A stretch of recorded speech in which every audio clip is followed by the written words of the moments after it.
Warning, this podcast contains heavy spoilers for not just one movie, but entire franchises. We highly recommend going and watching these movies before listening to us as a companion piece that stitches all the timelines into one creepy, crime-ridden story. There will be no more spoiler warnings. We do not break character. After this, there is no turning back. You've been warned. Hit the music. You are talking about the nonsensical ravings of a lunatic mind. It's alive! It's alive! It's alive! It's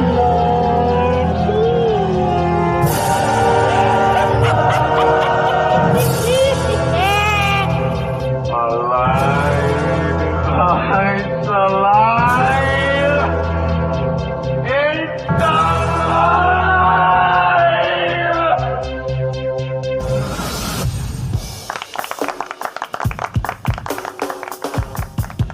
So I was looking for serial killer jokes to start this off with. Uh-huh. There ain't that many of them. There's the usual one everyone knows, and that's the hitchhiker is on the side of the road hitching a lift, and finally someone picks him up, and he gets in, and he's like, "Oh, thank you, I've been out there so long, thank you for picking me up. But tell me, why aren't you worried that I might be a serial killer, you know, being a hitchhiker and all?" And the man in the driver's side says, "Oh, be a coincidence for two of us to be." Yeah, it's a lame one. It's the same one that goes around all the time. This one isn't too bad. It's not really a serial killer. It's just a killer one. A mob dragged a man into a police station for running over 11 people while shouting, "Monster! Murder! Killer!" The policeman dispersed the crowd and began to interrogate the suspect. The policeman, "Tell me what happened." The suspect, "Sir, I was driving home within the speed limit when my brakes failed. I had no choice but to either crash the car into the group of 10 people or to swerve into the direction of a single person. Am I a monster for deciding to swerve into the single person?" Policeman, "No, that sounds like a difficult yet reasonable decision to make. But tell me, how did you end up killing 11 people?" Suspect, "Well, that asshole ran towards the other 10. Hello and welcome to It's Alive podcast. This is a true crime paranormal interstellar podcast covering unbelievable stories that sound like they were ripped straight from the pages of a Hollywood script. I'm your host, the man of many names, the outlaw Harley Ray, the bruiser Bronson, Dr. H, or Smokenstein THC, or you can call me Josh for short. And with me as always is my very own scream queen, the perfect combination of beauty and brains, the bride, and Smokenstein the India Hardy, expert, the guts and gore, the gorgeous, the sexy Aimee Rose. Hi. And this week we are back in the world of crime and murder as we look at one of the nastiest murder sprees in the history of New York City.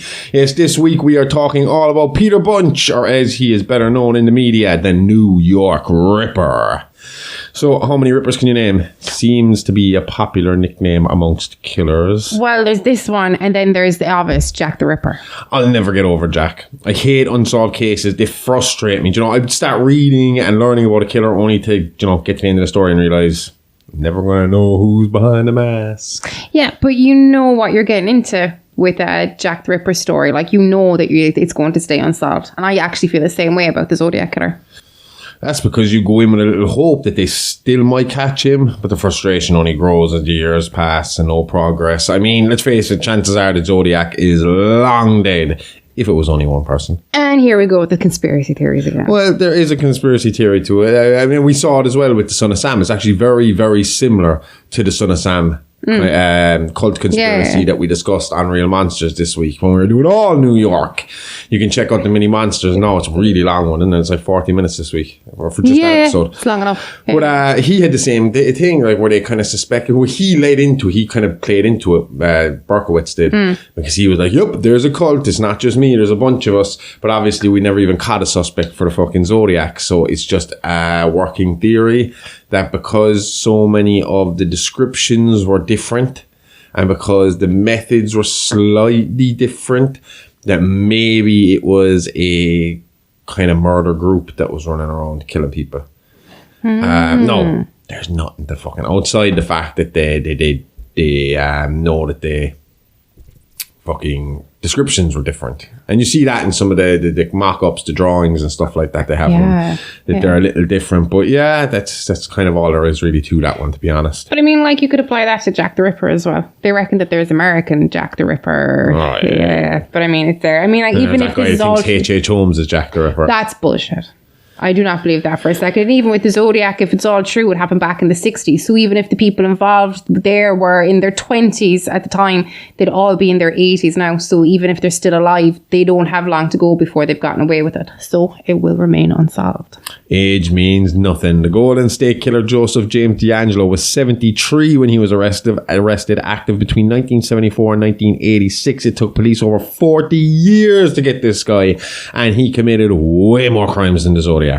D'Angelo is suspected of 120 plus burglaries as the Visalia ransacker, 50 plus rapes as the East Area rapist, and 13 plus murders as the original Night Stalker. And that's why he was free as long as he was. The police and media believed his work to be that of 3 or more men all working independently of each other.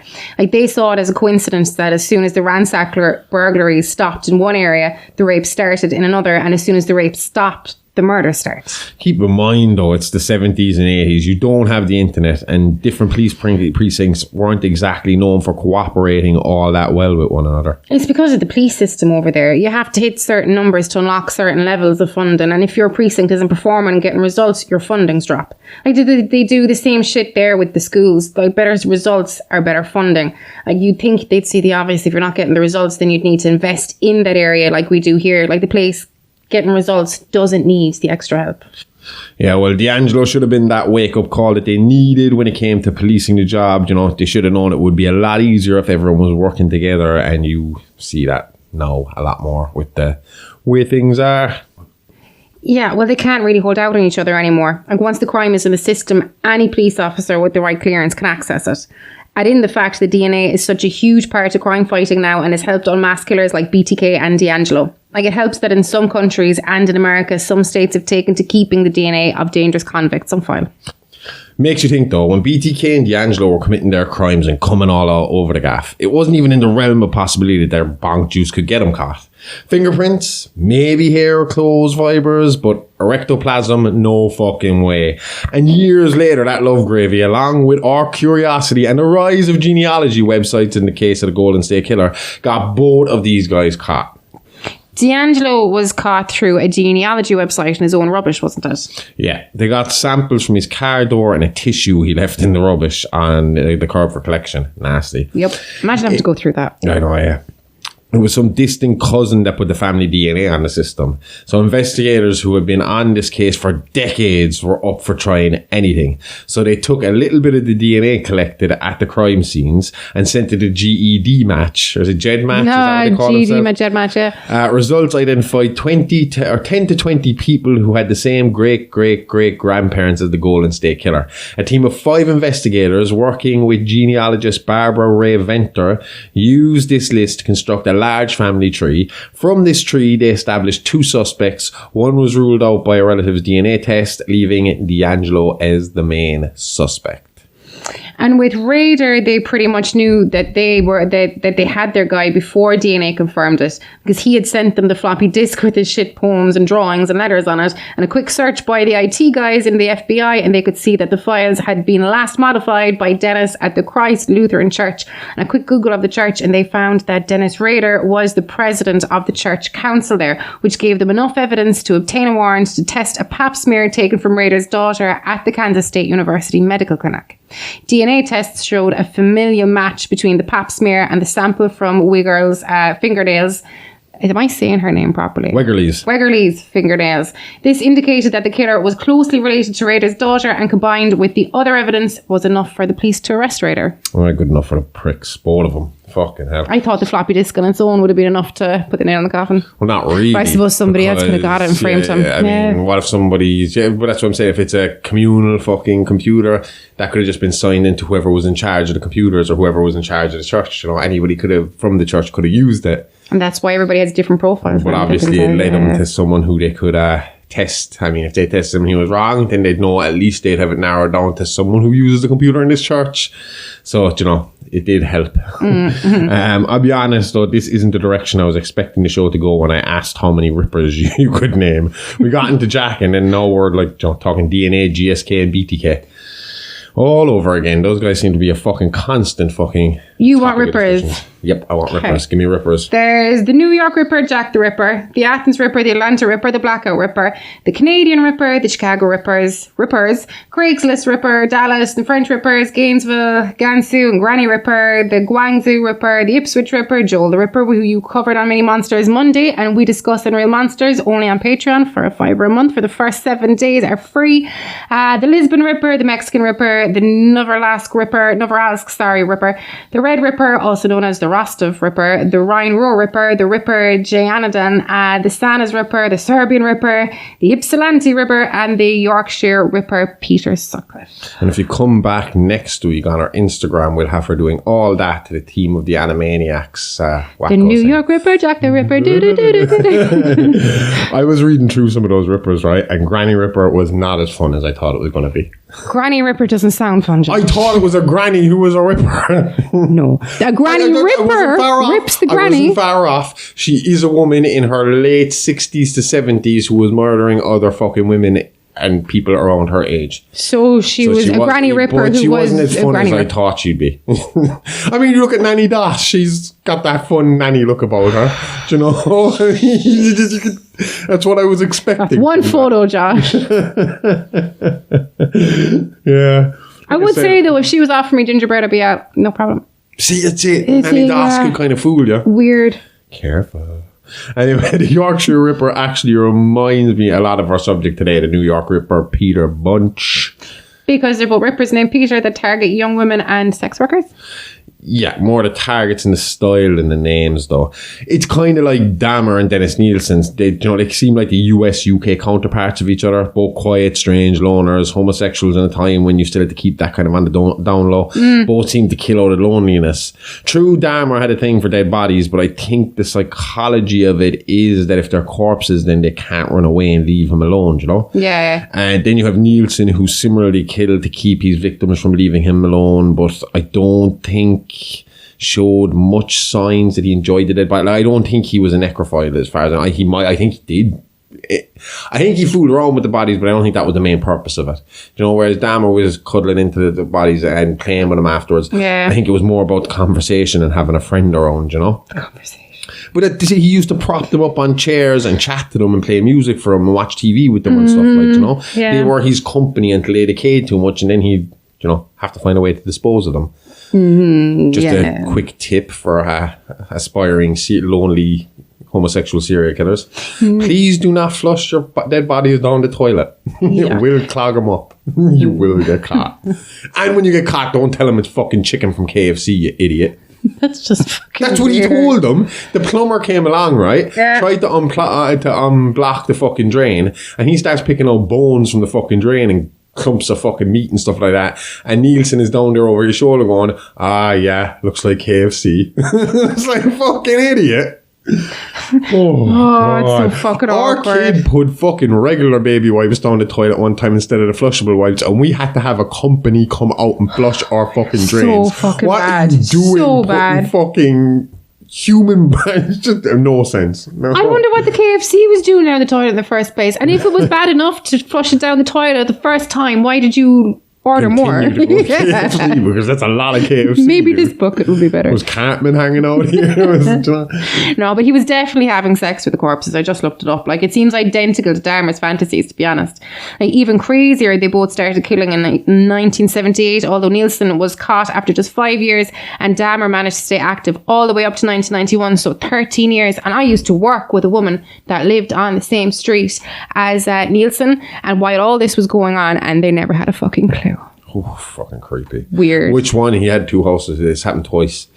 He had the first one, he was burning the bodies out the back. He'd say he's having a bonfire, and he'd start burning bodies out the back. And then the second time, he was upstairs and didn't have a garden. So that's why he started flushing them.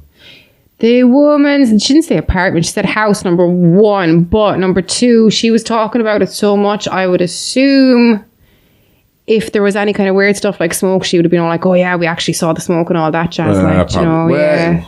Yeah, but I suppose like it's a house, but usually they're separated into like, especially in that time, Yeah. you could have. I mean, you see that when we were watching. Was it the acid bath? No, the ABC. Which one was the English guy that Tim Roth played? Oh, that was Regent's Place. And he had, that kind of situation where the sitting room and kitchen downstairs would be kind of turned into one apartment, and then the bedrooms upstairs would be modified to have a kitchen up there and a bedroom. So it was like you could. I hate that story. That was Jodie Comer as well, wasn't it? Pretty sure. It was. I think it was, yeah. Now that you mention it. He lasted. So Dahmer lasted what? Like a good fucking 7 years longer, 8 years longer than him. But the American versions always go on longer. The US office has way more episodes than the UK version. Same with Ghost and Shameless. And they're always funnier chuckers. Well, actually, that probably ran longer in the UK. But the Gallagher family stays in the US version for the entire run. The UK version only had the Gallaghers for like the main focus for like the first few seasons before they introduced the whole estate as fucking characters. And it was still awesome. Oh yeah, it was. Both Shamelesses are very, very good for very different reasons. I think my favourite is the UK one though. Hands down. I liked it. But they're very different comedies. Fiona annoyed me a lot though in the US one. Very different comedies. I mean, the English one is very more slapstick and stupid.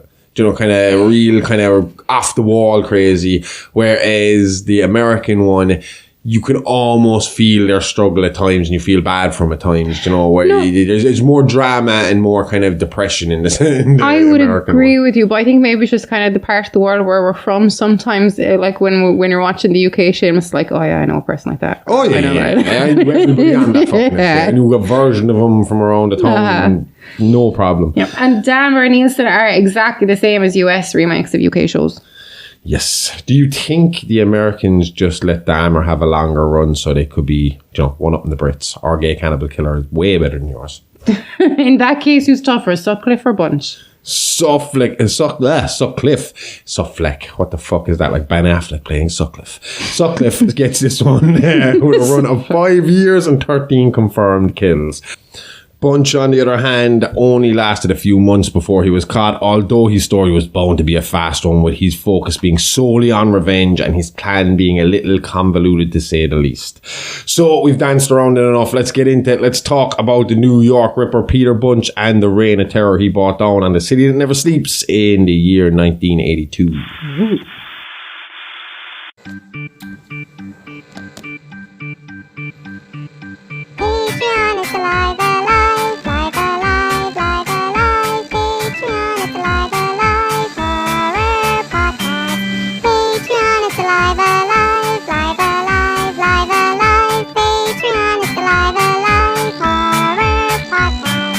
Hey kids, can't get enough of that blood, guts and gore? Then head on over to our Patreon, where for just $5 a month you'll get exclusive access to our true crime show Real Monsters and horrific history tales from Playing with Bones with Aimee Rose, along with early access to our minisodes and ad-free access to everything else. All this and loads more horror-tastic extras from the Horrorverse. So what are you waiting for? Permission? Go nick your parents' card today and subscribe now at patreon.com/It's Alive Alive Pod. Remember, that's It's Alive Alive Podcast, the really, really fake true crime horror podcast. It's Alive Alive, all the guts and gore with none of the guilt.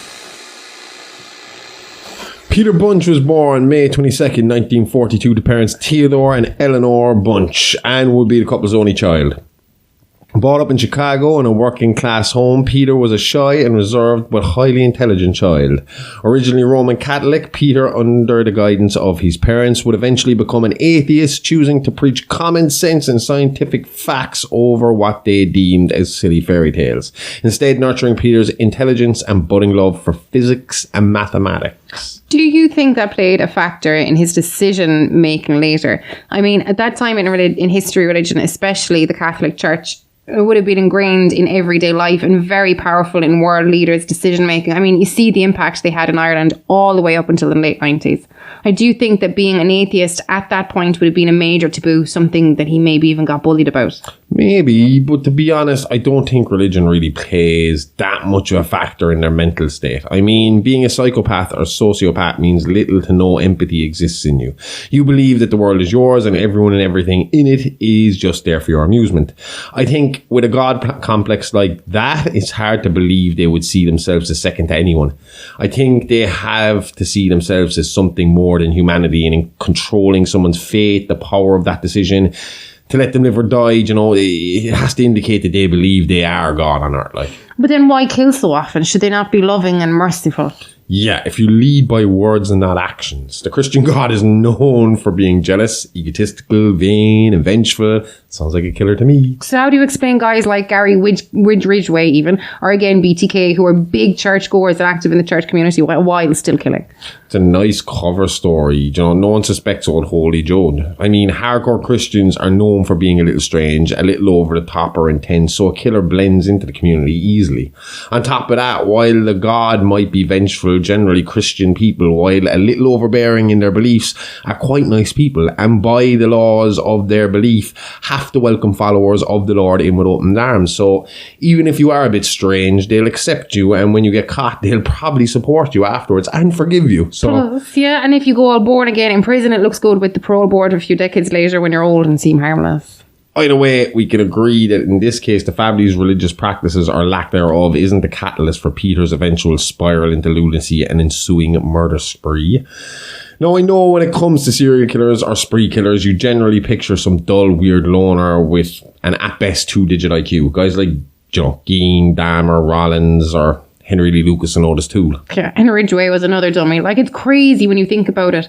These days, the guys you listed would be seen to have special needs in school from an early age, and they'd be seen as vulnerable people in the community. They'd be watched a bit closer anyway. Yeah, well, there's that. But I mean, it's crazy how someone who struggles so much to fit into society can keep top investigators baffled for years at a time. Like we say most week, the investigators are trying to make sense of from, the senseless.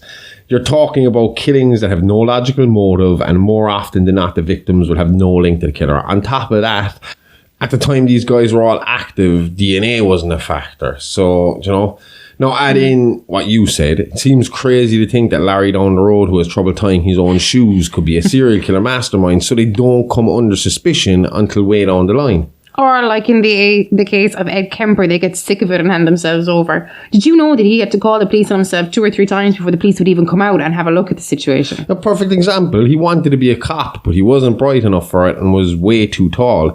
But he used to hang out in the local cop bar and talk shop with the officers that drank there. It's one of the ways he actually stayed one step ahead of them, because he was getting all the new developments in the case straight from the horse's mouth. See, I wouldn't put Kemper in the low IQ section. He was smart enough to stay close to police, and he managed to fool multiple psychiatrists that he was perfectly sane and just a big gentle giant who had a tough childhood and snapped.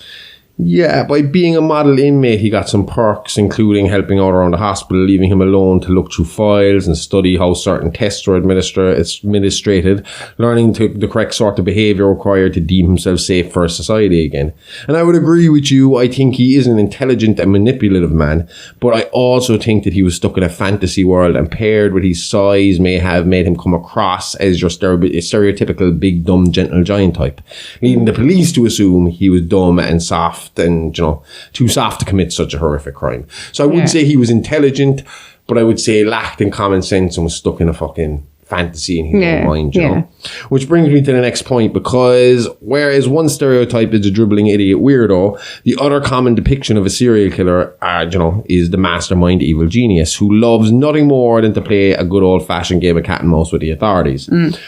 Now, while the movies may depict these guys as being diabolical masterminds, the truth really is that they're pretty much the same as their big dummy counterparts. The killings, the hiding in plain sight, it's all the same, just they use their intelligence and higher social standing to cover their tracks. So just like Larry down the road, who can't tie his shoelaces, couldn't possibly be the killer, then neither could the charismatic, college-educated, life of the party and friend to all Ted be, So... You're obviously referencing Bundy there.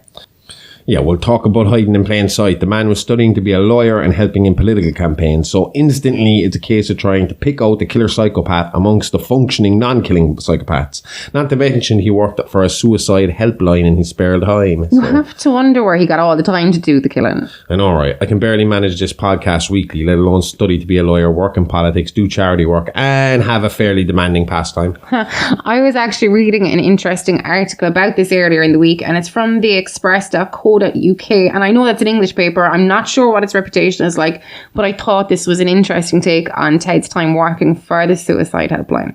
The column was written by a man called Callum Hoare and was published in May of 2019. According to psychologist Daryl Turner, it's not very surprising that Bundy would seek out this type of work. Psychopaths will very often put themselves in a position to, in a weird way, learn what normal people are like so that they can blend in better by faking emotions that they learn from other people. Mr. Turner says that Bundy's work there would have given him insight into what people need to hear and feel in order to be persuaded. He added, as someone who made a life study of manipulating other people, I think it makes sense that he would get a job like that. There's this grandiose sense of self that comes along with psychopathy. Christ. It's hard. Isn't it? I hate that word. This sense that you are someone special and that you are a powerful person, and a need to feel powerful and a need to feel control. And so I think that working at a suicide hotline satisfied that need in Bundy as well. It's absolutely a possibility that it made him a better serial killer. I wonder, is it kind of like along the lines of, and I don't know. I mean, it's not fucking harsh. It's fucking Bundy. Was it a thing of like, he could like legitimately say to this person, yeah, you should kill yourself? Like, was that in his head? Like, and then he could kind of like constantly surrounded by other people and other boats. Oh, I know, but like, so, you know, like that kind of like kind of taste of power. Like, so like these were very like people. They could be very easily influenced in that mindset. Do you know? Yeah, maybe wrong one thing. From what I heard, he did good work there. He was constantly trying to edge it. But I think like what this person's saying is that it was just the ability to see what somebody in distress might need to hear to calm them down, keep them in the right position for him to deal with. You know? Yeah. So the one sign of humanity in Bundy is cancelled out because he was using it as a serial killer finishing school. Scary shit. But yeah, he is definitely an example of an intelligent serial killer. I mean, the man defended himself in court and was complimented by the judge on his ability. Another intelligent killer, Ted, was the Unabomber Ted Kaczynski, and his background is pretty similar to our subject today, Peter Bunch. Just like Kaczynski, Bunch was a bit of a child prodigy, studying mathematics and physics from a young age. In fact, he was so bright that he found himself quickly moved up a few grades to a level that matched his IQ. What was he like socially? I mean, like, was he smart and well-liked like the nerds of today, or was he smart and awkward like the nerds of the past? From what I hear, he was pretty well liked. Awkward at times, like later after his crimes came to light, old college friends said stuff like he was a nice guy, but there was always something a little laugh about him, or that he was sometimes seemed to get confused in social situations, like his brain would glitch and he suddenly became super awkward, like he had forgotten how to read social cues. That happens to the best of us. Oh yeah. A lot of the time it was put down to his age. You know, being pushed ahead a few grades meant he was in college by the time he was 15, so all his peers are like, you know, 3 or 4 years older than him as well. I always wondered, because you don't really see a whole load of that in Ireland, but you would hear of it in America, like kids being like way on, like, is it bad for, obviously it has to be bad for their social development. Could be, yeah. I mean, again, I would say if I was 15 going in amongst 17, 18, 19 year olds, I probably would have been okay, because, well, no, it depends again. If you're talking about like if you have a bit of charisma about you, a bit of social fucking ability about you, you should be fine. I mean, see, I think I had social ability, but I was naive as fuck at 15. You're awkward, yeah, but see, it depended for me who I was around. Like I said, I was able to kind of switch up and switch it on every now and again. And sometimes I struggled, especially when I was a teenager, I struggled in front of people. I could be socially awkward. I remember going to the Gaeltacht in Ballyvorney when I was 13. And making the decision going there that I wasn't going to be intro, I was going to be out and fucking loud and everything. Battle, yeah. And it was the exact same case. I was 13 years of age. I was hanging out with all the 16, 17 year olds. They all fucking loved me. Yeah. Do you know? Yeah. They just wanted me around. And it was because I was acting a fool and all that stuff. No, it helped that I was overly confident because I could speak Irish already and none of them could.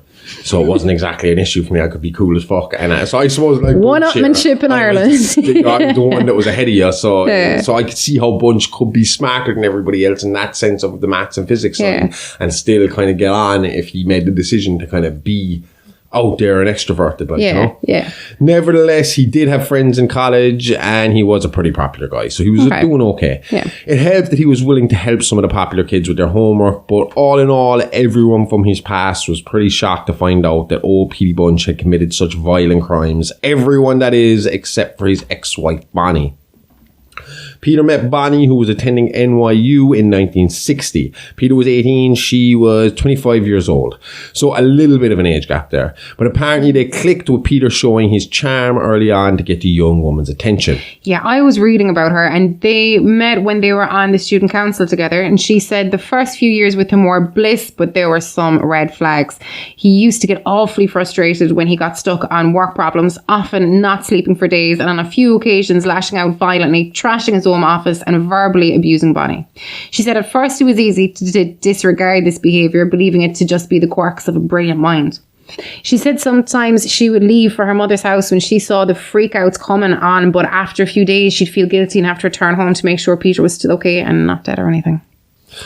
Apparently it was easy to see when the stress was building him too, because he developed a small bit of a stutter, which he would describe to friends as being like a brick wall that was built between his brain and his mouth.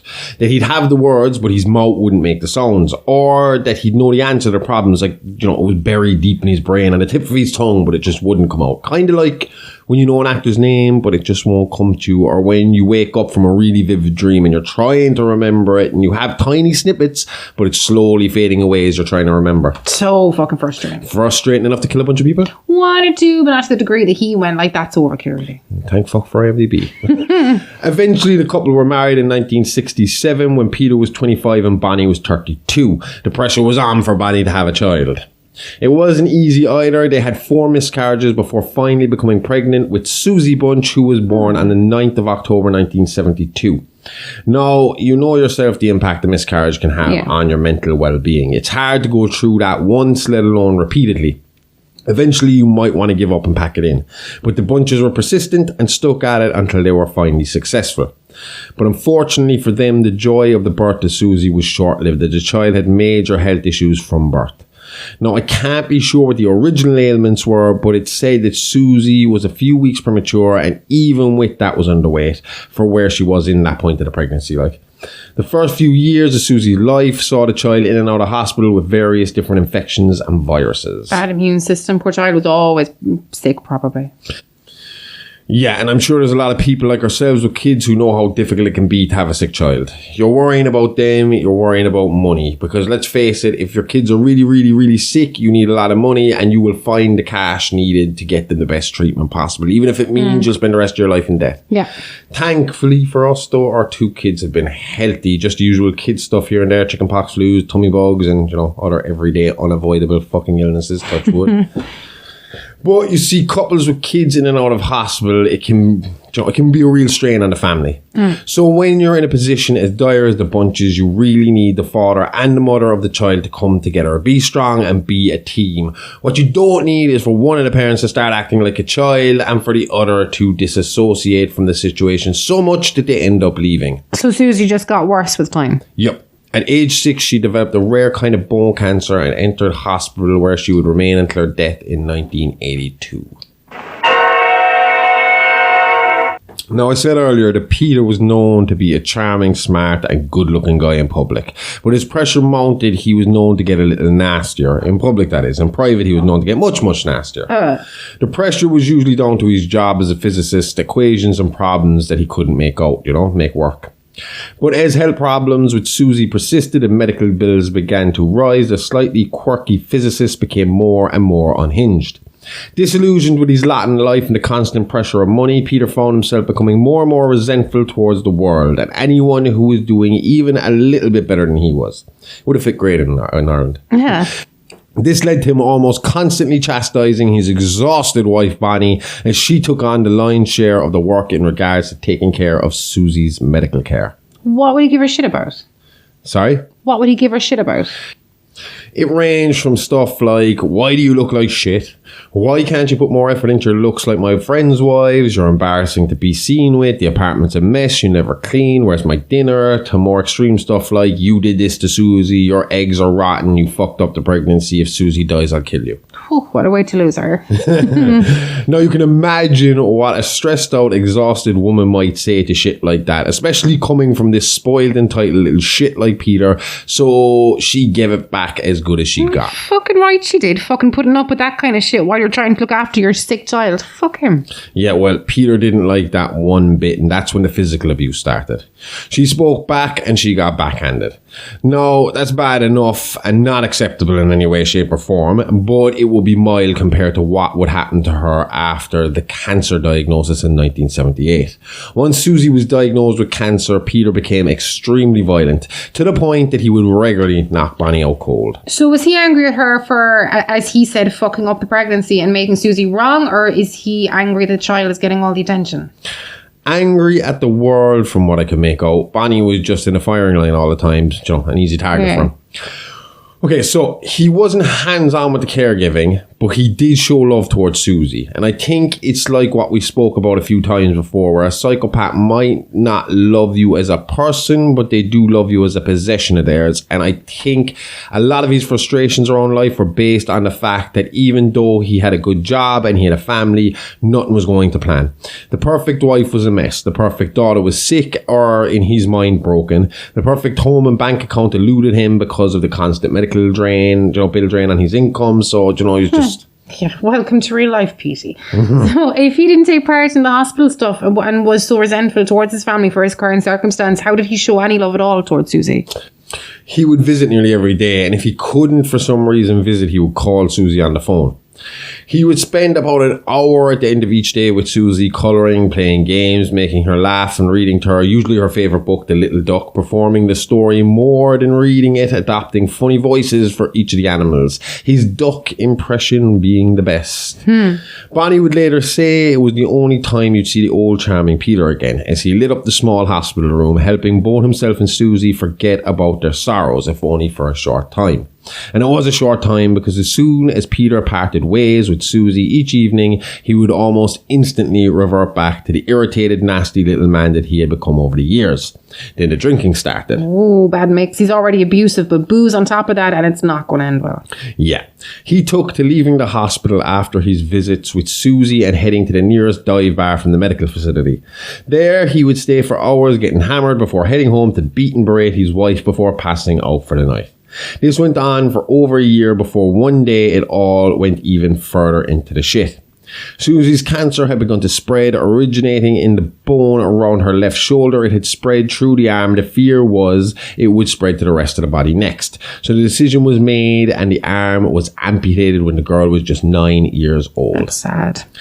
The diagnosis going forward was not good. While they believed the girl could live another year or two, her quality of life would be awful, with her mainly being confined to a hospital bed to see out her days.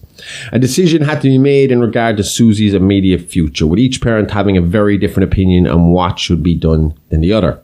Peter, although frustrated with his lot in life, was not ready to lose anything of his to anyone, not even the Grim Reaper. He wanted to pour more money into her treatment, keeping her alive but in pain for as long as possible. I think here you really see the psychopath love over regular love come into play. The mother most likely doesn't want to lose her child, but understands she's in pain. Like, she's not living life the way she is. She's just dying very slowly. But with Peter, the pain isn't a factor because he can't empathize with it. He doesn't understand the concept of someone else's pain. Like, he only worries about himself and what he'll be losing. Yeah, well, he insisted and he won. And by won, I mean he beat the absolute shit out of Bonnie every time she mustered up the courage to share her thoughts on the matter. But enough was enough for Bonnie, who could only withstand the abuse while some hope of life still existed for her daughter. But now, broken and in deep despair, decided she couldn't stay to watch her daughter die in such a manner. Also, if Peter's beating her into unconsciousness and blaming her for the child's condition, like, how will he react when Susie eventually passes away? He'd have her killed, no doubt about it. Judging by his actions later, I 100% agree with you. According to Bonnie, it all came down to one major event that finally made her snap and run away. About a week after the decision had been made to keep Susie committed to the hospital and for treatment to prolong her life to continue, neither parent had been to see little Susie. In fact, she had only seen them once after the amputation of her arm. Little did she know that would be her last time seeing either of them, although they would keep in contact with her by daily phone calls. The night of the final decision was a particularly cruel night of beatings and mocking for Bonnie. But they soon subsided as Peter went on a bender, leaving her alone to plan her escape and pack. Unfortunately for her, though, she would have to endure one more horrific night in Peter's clutches before she could get away. Poor woman. I couldn't imagine abandoning her child, especially in her time of need like this. But how could you blame Bonnie? Her husband could snap and kill her at any time, and her daughter has been forced to die slowly in front of her, and she's taken a daily beating on top of it.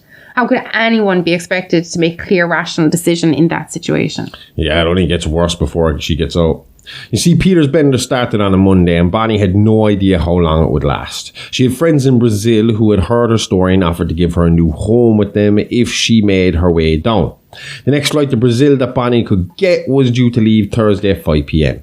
Oh, that's a long time to hope he won't come home. Could she not stay with family or something in the meantime? Bonnie was an only child with 2 only child parents. So no aunts, no uncles, no cousins. Her parents and grandparents had passed at this stage, so she was very much alone in the world. Peter and Susie, her only family to speak of. But you're right, 4 days was a long time to expect Peter to stay out of the house without coming home for a change of clothes or money or something. And on Wednesday night around 8 p.m, he came stumbling into the house, drunk, angry, and not alone. Creep already brought another woman back in with him. Nope, another man. Ooh, plot twist. Not really. This was a local scumbag he had taken to hanging out with in a bar. A Greek immigrant with a record of drug abuse and sexual abuse, Mikas Scellenda. Yeah. Was just as nasty a character as Peter himself. So 2 peas in a pod here. Although Mikas was more obvious to the everyman. He was rough looking with bad tattoos, a few scars, always looking dirty even when he had had a bath. You know the kind. Yeah. And to top it off, he was missing 2 fingers on his right hand, the baby and the ring finger. And that always is a sign of you owed somebody money. Yeah. Meeting in a dive bar close to the hospital, Mikas and Peter bonded over their hatred of women and all they put them through. Poor guys. They shared fantasies of enslaving all women and making them subservient to men again. Mikas would drone on and on about the sexual torture he would put the women through, stating it wasn't really torture because with him, how could they not enjoy it? Oh, you. Peter, on the other side, would forget all about the sex and instead talk solely about crazy torture techniques he would employ to make the women pay for all they had done. I want to kick both of them in the balls so bad. Probably even more so after this. The night Bonnie got to meet Mikas, and with only 2 hours to go until her permanent departure from New York, the 2 deviants decided to play out some of their fantasies on the poor grieving mother and wife. I say grieving because to her, Susan was gone, and for her, Peter was dead in her mind too. At least the Peter she had originally met. Yeah. First, Peter began with the usual barrage of insults and threats before the inevitable beating began. All as Mikas laughed and cheered in the background. She then said she blacked out, only to wake up and find Mikas on top of her, her arms bound and her husband now laughing and cheering along, all while he screamed insults at her and suggestions at Mikas. When Mikas was done with her and she had been discarded by him, Peter came rushing back in for another beating, telling her she was a slut and a whore for what she had just done, and told her again how it was all her fault, his shitty life and his dying daughter. That's disgusting. I should point out it still goes on to this day. I can almost guarantee you this is going on in more than one home in every community across the world. Yeah, it's fucked up. Fucking hell. Bonnie said later that she was sure she died that night. She said that throughout the whole ordeal, she was terrified that Peter would find her bags packed or realise her clothes were missing from the bedroom closet and just snap. Thankfully, it seemed to pass the drunk psycho's notice, and after he had again knocked the shit out of his wife, he grabbed some money and the men left. Bonnie pulled herself together, patched and cleaned herself up, and left New York hoping to never return. She would later say she heard of Peter's crimes on the news from Brazil and soon after returned to be at Susie's bedside as she passed away. She later wrote a book with ghostwriter Lucio Fulci.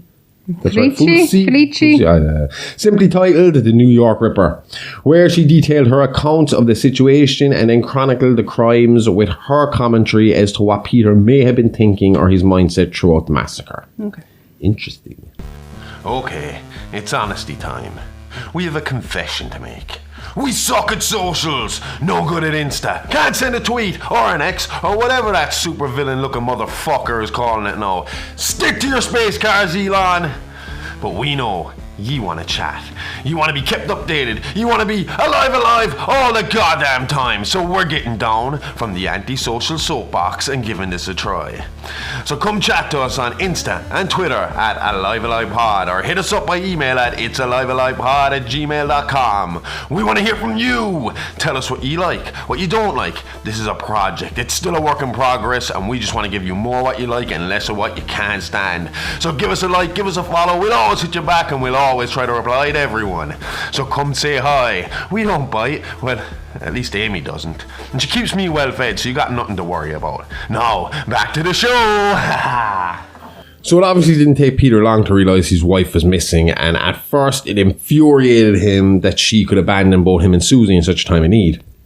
But after more reflection, his mindset changed. Instead of being angry at Bonnie for leaving, he saw it as a chance to reset. Live life as he wanted to, achieve his goals and get the recognition he always felt he deserved in his field or in his social circles. And I suppose he rationalised not visiting Susie as, if Bonnie gets to bail, then why should I have to visit? Exactly, only he found it hard to disconnect. The hospital had to have someone to contact for information and consent when it came to treating Susie. So Peter was constantly reminded of her existence, and whatever bit of humanity that was buried deep inside of him compelled him to occasionally ring, but not as himself anymore. It seems he compartmentalized the whole Susie situation by always playing the character of the little duck from her book when he rang, talking to her only in the funny duck voice he had created for the title character. The nursing staff said that by the end of each call, Mr. Bunch would be in an awful state, sometimes angry, ranting and raving at the nurses on the line about his daughter's care, other times crying in hysterics.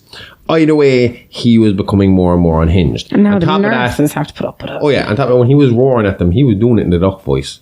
What? When he was roaring at them or crying on the phone, he was still in the duck voice. How would you keep character as a duck when you're crying? It wasn't a character, it was a personality. It was like a split off of the personality. Compartmentalizing. And a lot of serial killers can do this. They always discussed, like, again, bringing him up, BTK, how he could do what he did and have a family life. It was because these killers have the ability to essentially like split their personality, as in, well, that was that guy and this is this guy. Do you know, this is family raider and this is killer raider. And these are two different people and they're in two different categories, do you know? I'm just trying to imagine what Donald Duck sounded like crying. Oh, God, I'm not even going to try it. Now, to afford the healthcare and his renewed social life, Peter would need to pull himself together, at least when it came to the public eye. So he cut out drinking, took on more work, and over the next few months got himself back out with his friends from college and from work, building back up his reputation as good old charming Pete.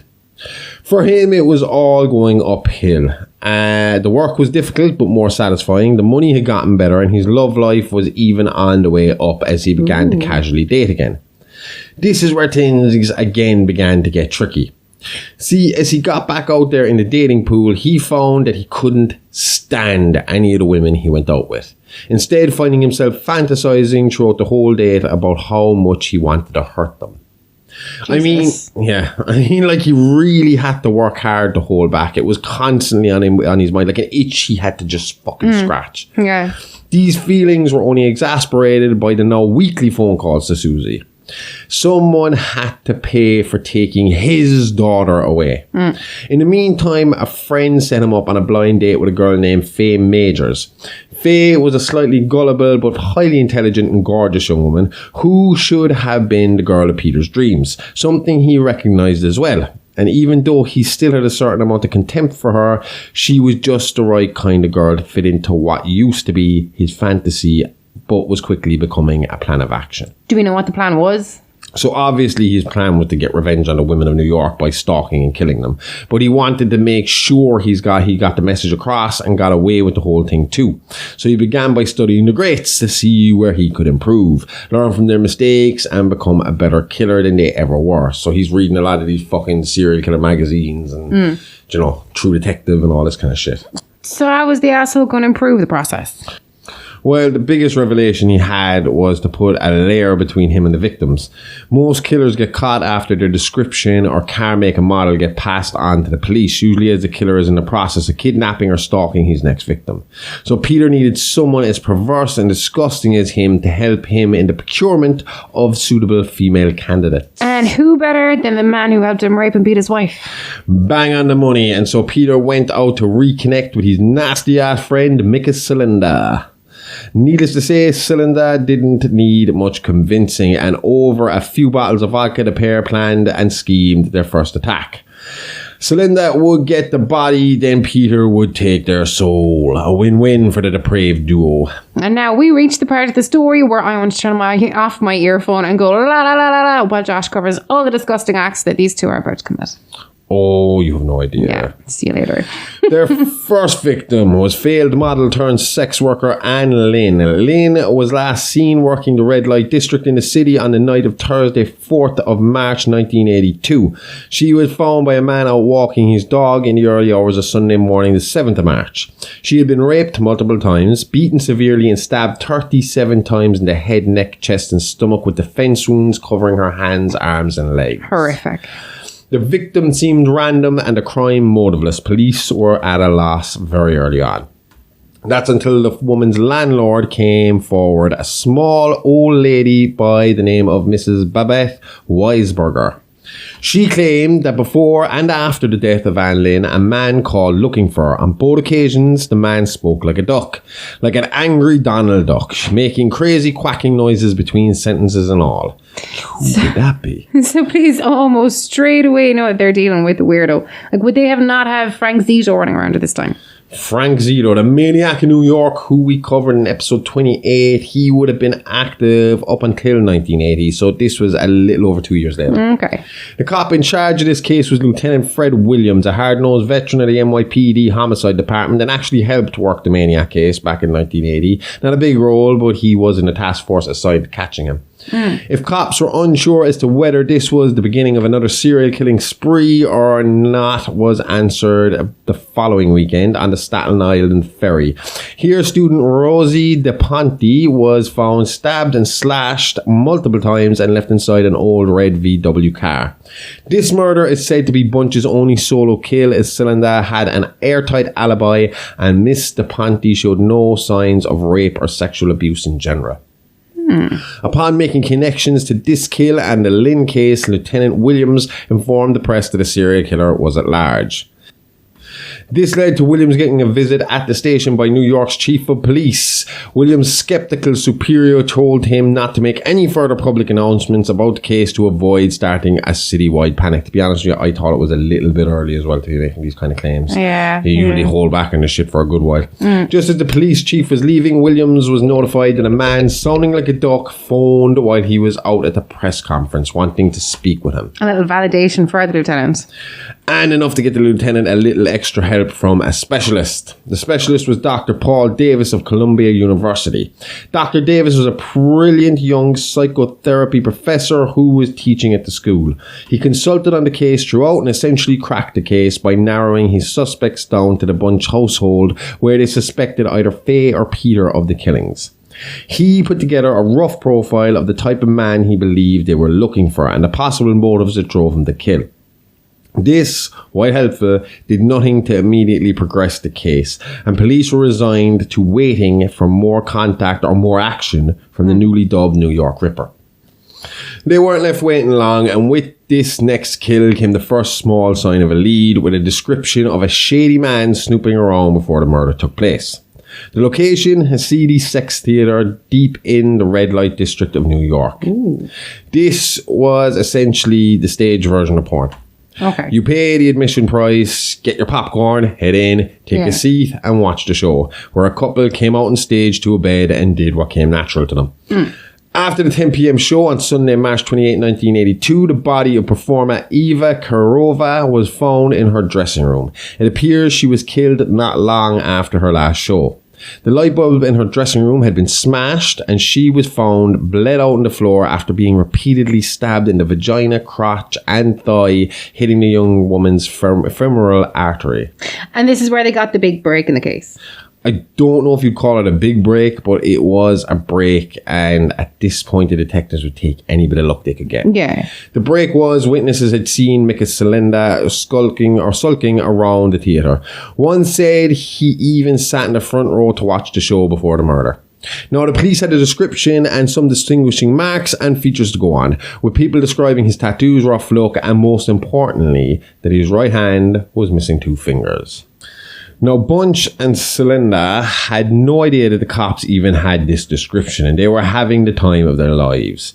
The successful kills had made them more confident, but Scellenda wasn't as thrilled as Peter. You see, out of the first 3 kills, Scellenda had only gotten to rape the first one, with Bunch taking out Rosie DePonte alone in a compulsive crime of convenience and destroying the vagina of Eva Karova with a broken bottle before Mikas could get his turn. So they decided to double up. They still stalked and raped, but they'd also pick up women from BDSM sections of porno paper, classifieds, and if all else fails, they just do what they did the first time and kill a sex worker. Okay. That was a long-term solution, but short-term, Peter had a fun idea. Getting sick of fame, wanting to get a little closer to the police action, Peter set it up with Mikas to make Faye their next victim. He gave him her train schedule and arranged for the sex pest to herd her in his direction down an alleyway near her stop.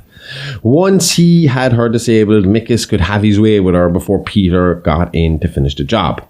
After that, he could talk to police and follow their case through their updates. Again, another move not tried before by other killers.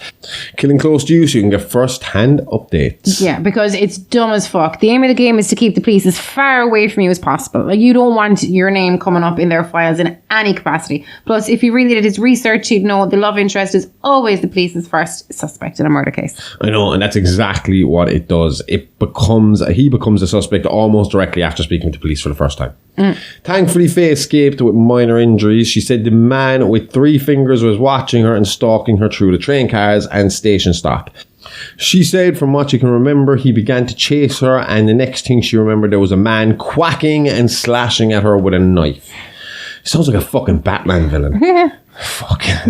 She said she managed to break free from the man's grip and made a run for a rundown apartment block where she hid in a rundown flat.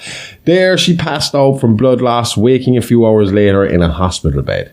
Peter made sure to play the concerned boyfriend, staying by her side long enough to get his first interaction with Williams and Davis as they questioned a woman on what she could remember. Okay. All she could tell them was about the 3-fingered man and how she believed he was the duck culprit. The evidence lined up as it appeared that the assailant had used his left hand in the stabbings, which was obviously the guy's full-fingered hand. The extra manpower was put into finding this man. Unfortunately, the police couldn't work fast enough. Both men, feeling the blue balls from the night before's misfire, decided to go again, but this time with a sure thing. This time using the BDSM personal ads, Mikas picked up Jane Lodge, the very well-off wife of Dr. Lawrence Lodge. Jane, being about 20 years younger than her rich husband, had an agreement in place whereby she could have casual, no-strings sex with strangers as long as she came home and maintained her wifely duties to him too. Okay, I'm confused. If he's only looking for rough sex and not bothered by the killing, then why didn't he just have consensual sex like this with women like Jane rather than risk his life and freedom to find victims for Peter? Not sure. The only thought experts have is that he may have gotten an extra kick out of knowing he was setting the women up to die, and even more of a kick out of knowing that the night of hardcore abusive sex with him was their final act on this planet. Either way, it worked out this time, and as Jane Lodge tried to leave the seedy hotel room in the early hours of the morning, Peter struck, stabbing and ripping her stomach to shreds, leaving her in a bloody heap outside Mikas's hotel room door. Yeah. Now, it's believed that leaving the body where it was must have caused a falling out between the pair, as Mikas was asleep when the kill happened, essentially leaving him there for police to arrest when the body was discovered.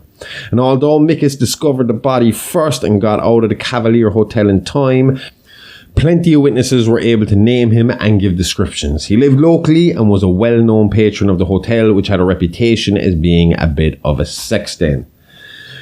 With the description and his record, police felt like they had their man and issued warrants for a search of his apartment. Here they found pictures of nearly all the Ripper's victims, along with huge stashes of extreme hardcore pornography and drug paraphernalia. A manhunt began, and Mikas Scellenda became the most wanted man in all of New York City. Now, I said we think the pair fell out after the murder of Jane Lodge, and the reason for that is Mikas's next attempted victim would again be Faye Majors, blaming her for being the first to give a clear description of him and wanting to get at Peter in some way. He broke into their shared home after seeing Peter slip out for a while. Faye, hearing a disturbance in the house, managed to give Scellenda the slip for a while, but was eventually caught. Scellenda couldn't make his mind up whether to kill her and leave or take the risk and have some fun with her first. This indecisiveness, coupled with Faye's kick-ass hide-and-seek skills, bought the girl enough time to survive again as Peter returned home, interrupting the attack and causing Mikas to flee. Why run? Like, from your description, Mikas sounds like a tough guy. Surely he could take on the entitled little scientist. I think he saw what Peter was capable of, and for all his faults, it seems like Mikas wasn't really able to kill like Peter. All evidence shows that Mikas raped and then took a backseat while Peter did his thing. Okay. This would be the last time Mikas Scellenda would be seen alive. He was found 8 days later in some wasteland. It appeared to be a suicide. He was found with a bag over his head, a plastic bag over his head. The working theory was that knowing that the police were closing in on him, he panicked and killed himself. This analysis disturbed Lieutenant Williams, who was sure the man had only died 8 hours previous, not 8 days. Why would he think 8 hours? What was so odd about it being over a week since he died? The Ripper struck in the meantime in what would be his last but maybe most brutal kill. Oh. Bunch, reveling in the police's confusion, was not happy to just let Mikas take the rap and disappear into the night a free man. He continued to fuck with Lieutenant Williams every chance he got. The calls were coming in so frequent now that they had the lines ready to trace at the drop of a hat. But as you know, to get the correct reading on the perp's location, Williams would have to keep him talking for at least a minute or two, something criminals usually know and avoid at all costs. So imagine the disbelief when the Ripper called and was happy to chat for as long as the lieutenant wanted to. This stroke of luck led the police to a phone booth on the harbour in the lower west side of the city. There they found the reason for the killer's relaxed demeanour when it came to talk time on the phone. They found a long-range walkie-talkie sitting by the phone's receiver, so they were met by the mocking sounds of the seemingly demonic duck killer who promised the lead lieutenant that he would sacrifice a woman in his honour. Then he simply said, Kitty said to say hello, and the phone line went dead. Ooh, who's Kitty? Kitty was a part-time sex worker who the single lieutenant used to frequent regularly. He had all units head to the new location, the home of Daniela Doria, aka Kitty. But unfortunately, they were too late, with Bunch planning the death out to the second to ensure he was long gone by the time the police arrived. You said to me earlier that this one was particularly bad. Yeah. When police arrived, they found Kitty bound to the bed. She had her nipples removed by a razor blade, her breast sliced open with a knife, and was disemboweled in the short space of time Bunch had to act. To this day, it's seen as one of the most gruesome crimes committed by a man on a woman in New York City. That would be his last victim. Yeah. Things were heating up for Peter, whether he realised it or not. Because of the whole Mikas Scellenda vendetta, the idea was floated that maybe Peter and Mikas had some sort of ties or maybe even rivalry. So both Peter and Faye were closely watched by the NYPD, meaning Peter couldn't act even if he wanted to. In the meantime, Lieutenant Williams and Dr. Davis continued the investigation, now with the couple in mind as possible suspects. Why was Faye a suspect? Well, as the investigation went on, Davis had the thought that it might be a female killer, someone who might have had a hard time of it earlier in life and may hold a grudge against women that they would see as more pretty, beautiful, privileged, or living a better life than them. Knowing what we know about Peter, the motive is bang on, just that it was him holding the grudge instead of Faye. Yeah, but when they suspected Faye, they hadn't discovered Susie, so Peter didn't make sense because there was no motive. Okay. Faye was a suspect because when Davis had the idea of a female killer, they decided to go check her college records. There, he found that Faye had a pretty high IQ and great grades. A closer look at her file, though, would reveal that Faye would sometimes suffer from seizures and hallucinations. This led Williams and Davis to the conclusion that Faye may be the killer hallucinating her attack. Ridiculous. What do they think? She was in a trance for every kill. Plus, they know that Scellenda was involved and he attacked Faye twice. I think that they were desperate at this stage. Maybe. Thankfully, further investigation led them to Susie, where they learned of the girl's history, both medical and family.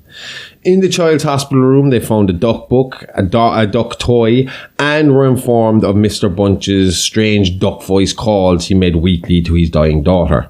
This obviously was the last clue they needed to surmise that Peter Bunch was their man and was for sure the New York Ripper. After leaving the hospital, they went straight to the Bunch home to arrest Peter, where what they found when they got there validated all suspicion. Fuck, had he killed Faye? No, but he was seconds away from it. They found them in a pool of blood struggling over a knife. Peter had already been stabbed twice by Faye. Faye said she began to get suspicious of Peter and realised she knew very little about his life before her. A little research and snooping while Peter was working led her directly to Susie. She said that evening everything started to slip into place when she saw one of the kitchen knives at a broken tip. When she was attacked, the killer missed her when he stabbed. He hit the concrete wall behind her instead. It hit hard enough to make a spark, so it stood out in her mind, and the wall was marked where a knife had hit it. Her evidence is a little flimsy, but at least she got there. Well, she was told about the duck thing as well, and started to put two and two together. You have to imagine realising the man that you live with was a psychopathic serial killer would jumble your thoughts a little bit. Yeah. She said when she saw the tip of the knife missing, she had a flashback to the night of her attack, realised Peter was the killer, and decided to go on the offensive. She said she was in the kitchen making dinner in a bit of a daze when she saw the knife, and it all fell together. Peter was in his office working. Faye now stuck in a house with a man who had tried to kill her once before and was the cause of Scellenda's 2 attempted attacks. Needless to say, the average person would panic in this situation. Now Faye, though, she grabbed the butcher knife from its place in the rack and, using the line in the kitchen, called Peter, who was at this point in the living room making his way to the kitchen to see what was going to be for dinner. Faye said when he picked up the phone, she involuntarily took on his duck persona to antagonize him before she knew it. That's dodgy. Yep. And before she knew it, she was confronted with him and stabbed him once in the chest, just missing his heart, and once in the stomach. Ooh. Peter fought with her, and as they struggled, Faye recalls him repeating in the duck voice, You're like the rest of them, beautiful and healthy, while I rotten to death in bed in a lousy, stinking hospital. So he obviously, the duck was almost Susie, you know, in his mind. Which is, yeah. Williams and Davis also heard this as they entered the room, just in time for Williams to take a shot, shattering through his cheek, killing the New York Ripper, putting an end to the reign of Peter Duck Boy Bunch. Lieutenant Williams would go on to retire after this case, citing its extreme violence as a factor and the fact that the killer had made it so personal. He suffered from some PTSD, but managed to, get it together to a degree where he was able to kind of enjoy life too. So, I mean, as much as you can after being a homicide detective and living alone all your fucking life. Yep. On the 11th of December 2021, he died of a heart attack at the age of 92. So at least he lived a long time. Yeah. Even if he was constantly haunted by his career. Of PTSD. Davis went on to work for the FBI Behavioral Science Unit and still works for the Bureau to this day. Faye, well, her I have no idea about. She just kind of disappeared into the history books, which I suppose I'd do the same. Some friends said she moved to a small rural town where she wanted to live anonymously with no one knowing her past, and she still lives there to this day. A nasty little story to finish us off before the summer break, but fun as always. Yep. Bunch was an unsettling guy to read about, but thankfully I get to relax and reset my brain for the next 2 weeks. But don't worry, we will be back as we go on a bit of a teamed run into our first anniversary episode. Yes! Year already. Crazy. If you can't wait 2 weeks, you know what to do. Follow us on socials at Alive Alive Pod and check out our Patreon at It's Alive Alive Pod for great shows like our Mini Monsters companion show, Real Monsters, and my great Horrific History podcast, Playing with Bones, along with classic episodes of Behind the Mask and classic real monsters, along with early access to the whole week's mini monsters every Monday. All that, and you get ad-free access to our main show and the weekend update, all for just $5 a month. That's on Patreon at It's Alive Pod. And now for the first 7 days, it's free. Cost you nothing to go check us out. We'll be back, not next Wednesday. We'll be back in Sunday. 2 Wednesdays with more tales from the Horrorverse. It's Alive Podcast, all the guts and gore with none of the kids. See you all next time. Same Alive time, same Horrorverse channel. Okay, love you. Bye-bye. I really love you. Bye-bye.